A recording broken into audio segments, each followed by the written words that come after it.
Hi, my name's Dr. Catherine Hughes from Crime Psych. Anybody who's done any kind of learning about psychology at school or university will have heard of Pavlov and his dogs. All psychology textbooks contain a section examining classical conditioning. Classical conditioning is all about learning a response to a stimulus that would otherwise be natural. In textbooks, we're told of the dogs being conditioned to salivate on hearing a bell because they'd learned to associate the bell with the food. I will expand more on that in just a moment. First, I just want to talk about why I'm discussing this particular topic today. Over the last few weeks, I've talked about some morally questionable experiments that have been done within psychology. Pavlov and his dogs are no different, and I will expand more on that in a bit. This channel is all about criminal psychology, so you may wonder what relevance classical conditioning has within it. Criminal psychology and offender profiling can sometimes be discussed as one discipline, and these terms are generally used interchangeably. If I say offender profiling, what's the first thing that comes to your mind? For most people, the first thing that comes to mind would be the FBI Behavioural Profiling Unit. It's also been referred to as psychological profiling, which is fairly inaccurate because there's actually no psychology involved in the FBI model. And it's for this very reason that Professor David Cantor developed investigative psychology. This discipline uses well-established psychological theories and findings and then applies them to understanding criminal and deviant behaviour. The FBI developed profiles of criminals based on a number of in-depth interviews that they did with violent serial criminals. They came up with a range of behaviours at a crime scene and a list of corresponding attributes that the offender is likely to have. They proposed that offenders were either organised or disorganised. Organised offenders were well prepared, took weapons with them, left little or no evidence at the scene, whereas disorganised offenders used whatever was on hand as a weapon, and they normally left that at the crime scene. Generally, the disorganised offender leaves a disorganised crime scene. And this method of profiling was developed by detectives for detectives, and it wasn't that easily used or applied by other people. In contrast, investigative or criminal psychology takes what we already know about the psychology of human behaviour and then applies it to offending contexts. This means examining studies such as how we learn to develop certain behaviours and attitudes and how these can be changed. If you do want to learn more about offender profiling or understand the psychology of crimes such as murder, take a look at my online courses available on my website, and the details are in the video description box. Classical conditioning is also known as Pavlovian conditioning and was actually discovered by accident, although the textbooks generally don't tell you that. Ivan Pavlov was a Russian researcher, and he studied the natural sciences and the physiology from about 1870 onwards. Specifically, he wrote about the function of the nerves in the pancreas and the heart. He also studied the interplay between the nervous system and digestion. Pavlov's early studies concentrated on the relationship in the variation between the gastric, pancreatic and salivatory fluids in dogs. Experiments were set up where the dog was placed in a holding cradle. Assistants would then bring the dog some food and their salivation levels were recorded. However, Pavlov noticed that the dogs began salivating before the food arrived. The dogs were actually picking up on the cues that led to them getting food delivered, such as hearing opening doors or hearing footsteps. When Pavlov discovered that any object or event which the dogs learned to associate with food, such as the lab assistant or noises, would trigger the same response, he realised then that he'd made an important scientific discovery. He devoted the rest of his career to studying learning of that type. Dogs don't need to learn how to salivate when they see food. It just happens automatically. Food being seen is a natural occurrence and was labelled by Pavlov as an unconditioned stimulus, meaning the dog doesn't have to learn that.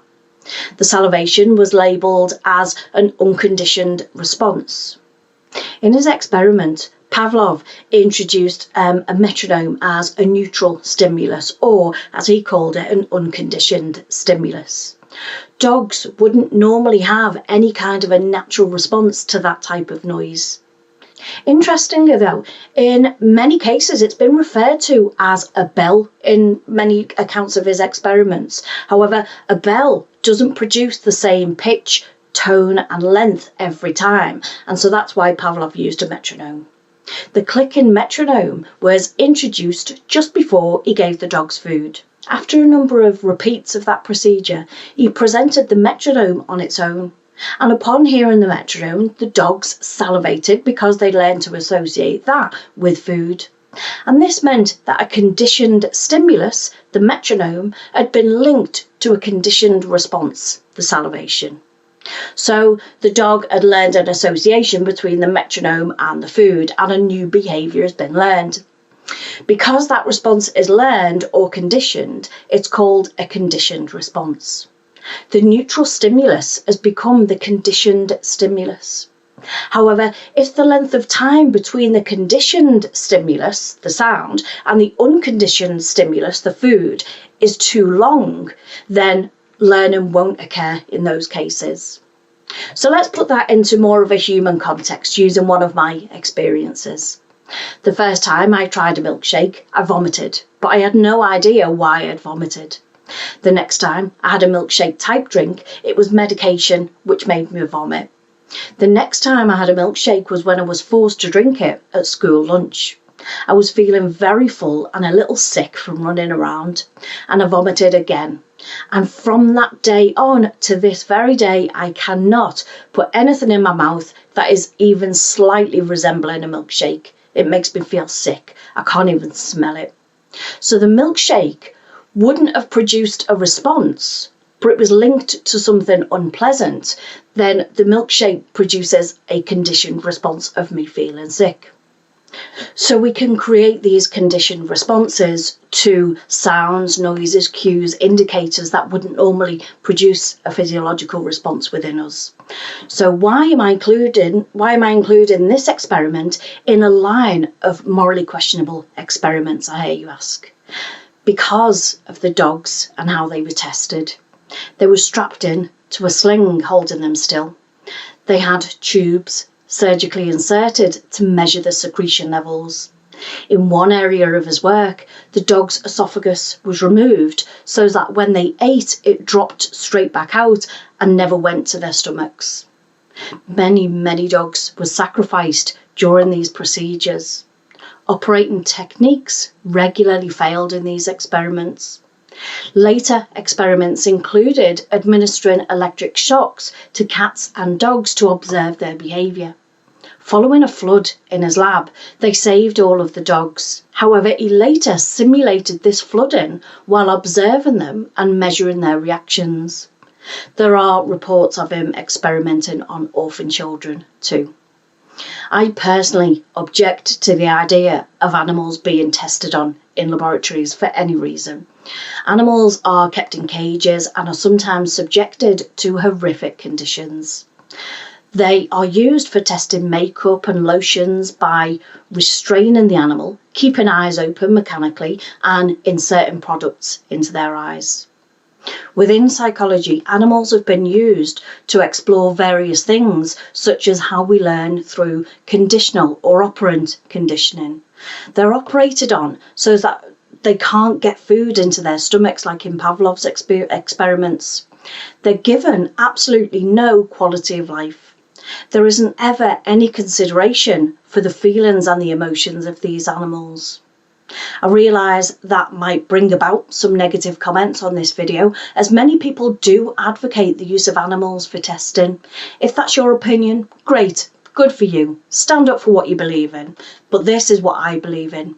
If you want to explore the ways in which babies, toddlers, teenagers, adults and the elderly behave or learn, then use them to experiment on, not the animals. Besides anything else, animal experiments are conducted in a highly controlled environment. So how can we possibly extend what we learn from that into everyday human life? There are thousands of factors that might change how we learn, behave or interact. So how can an experiment on an animal truly help us to understand ourselves? This concludes this video for today. I do hope that you found this one interesting. More importantly, I hope that you learned something new, and I look forward to being slated in the comments section for my views on animal cruelty. Thanks for watching. Bye for now.